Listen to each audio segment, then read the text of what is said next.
Hi, I'm Margaret Dickinson, and today I'm going to be talking about the elements of effective instruction.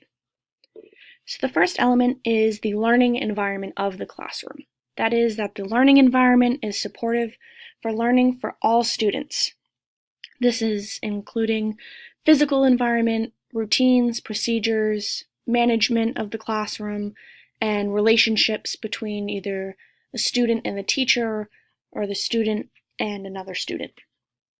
Beliefs that support this as an element is that the environment is a shared domain between students, teachers, any other partner in learning, and that is a space that fosters risk-taking for students and provides meaningful relationships, and that this learning environment really is the foundation of learning.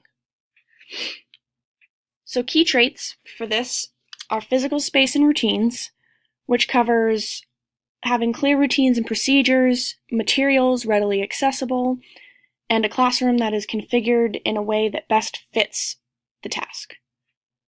Relationships and cultures include all students feeling safe enough to take risks and participate in the class, because being wrong is expected, and if students feel safe enough to potentially respond with the wrong answer, they don't fear that their peers or their teacher is going to make fun of them or think that they are stupid for being wrong in their answer. And then they'll be more willing to keep participating, because if they feel like they're going to be made fun of, then they will stop participating and miss out on a really crucial part of their education. This also covers students collaborating with each other with the learning process, building those relationships, and becoming engaged and interested in what they're learning in the classroom. The second is clear shared outcomes. This covers the learning outcomes and that they are shared and understood by both teachers and students, and I would add parents. Because these outcomes are an anchor for guiding the instructional activities and tasks and assessments, they should be shared by everyone. Everyone involved in the learning practice should know where they are going and why the work matters. I, for one, as a child, did not like to do work unless I knew that it was something that mattered. And a lot of times teachers had a hard time articulating why it mattered other than just, this is what we're doing. So having these clear shared outcomes and knowing what you're doing and why you're doing it is really helpful to become engaged and want to learn and want to gain what it is that that outcome is telling you you will gain an experience.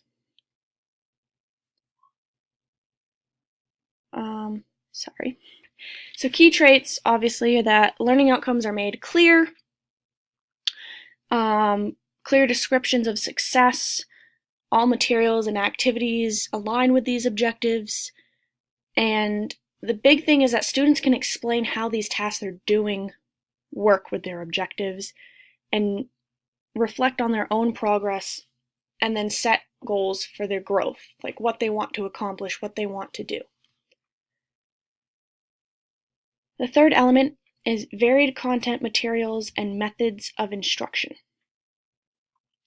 Ideas and information should be explored in a various different ways so that a wide range of learners can find points in learning that they can latch onto and feel personalized to them. Beliefs that support this are that different entry points and options for exploration are critical for student engagement, and that learners must feel represented by the materials and connect to the content in order to actually learn the content.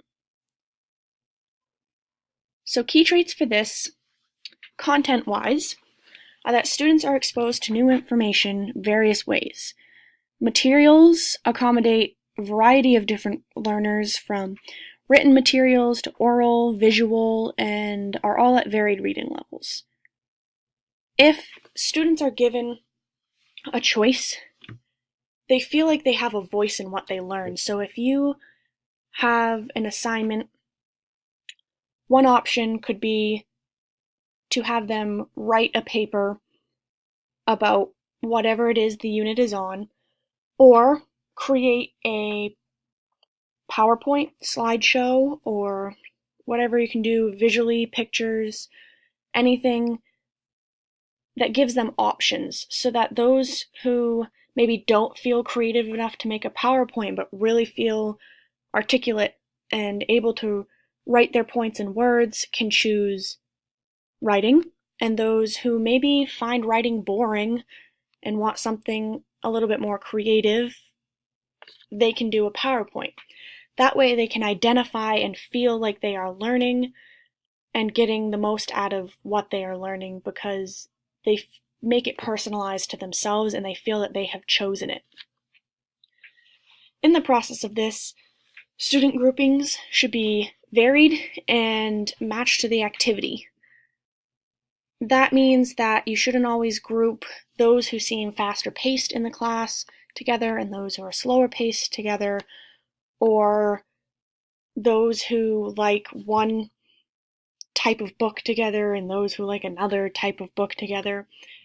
These students should be intermingling with each other depending on the activity, because if they are always grouped with like-minded students, then they will never get the experience of learning a different way or seeing from another side. Assessment-wise, students should use varied supports to demonstrate they are learning. As we mentioned, they should have choices about how they demonstrate their learning, and this is through varied pathways that all lead to the common end, which ties into the common objective, the graduation goal, whatever it may be.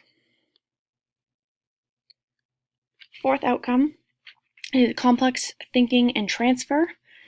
Students should be coached and taught to engage in higher order thinking through the activities and practice tasks given to them. An assignment should prompt complex thinking, integration of the concepts and ideas they are taught, and the application of the skills they learned to maybe the next new material or situation. Beliefs supporting this is that every student is capable of complex thought, that higher order thinking promotes student engagement, and learning that promotes transfer of knowledge and skills will prepare students for the future. Key traits for this include students are asked questions that help them access and integrate knowledge to analyze, evaluate, and draw conclusions and ask questions. So instead of simple, I was given a basic question, I give a basic answer, the question should prompt students to think about what lies underneath the question. This works very well in literature classes or when talking about books or readings, because there's an overlying story, but there is also underlying more complex things, and a teacher should pull that ability to see the underlying aspects to the forefront and allow the students to develop those skills. The fifth one is practice and feedback. So students should be given opportunities to practice what they learn. Learning is a cycle that includes mistakes, attempts, difficulties, corrections, and then success. Specific and varied feedback is a catalyst for growth. If a student doesn't know what they're doing wrong or feels lost, then a teacher must help them reassess their situation and get back on track. But if they aren't given that, then they will never know what they could be doing better or if they are missing anything. So students should be given many opportunities to practice and receive feedback in their learning activities, and how to use that feedback to learn better and fix whatever it is that they aren't grasping. And they should be able to revise their pieces of work as well.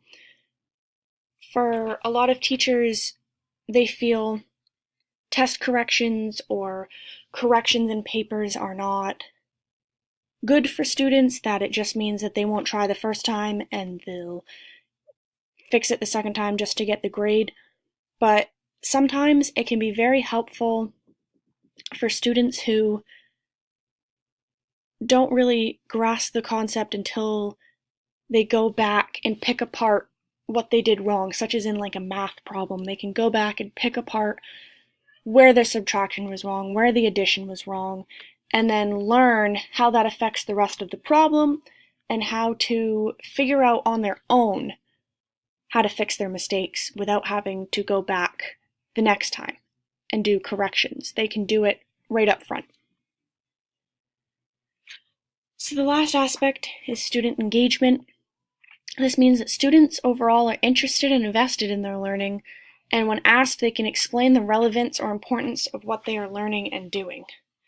This sort of ties into everything, really, knowing your objectives, feeling like you've got a choice, feeling like what you are learning is important to not only you, but also what you're taking into the rest of the world.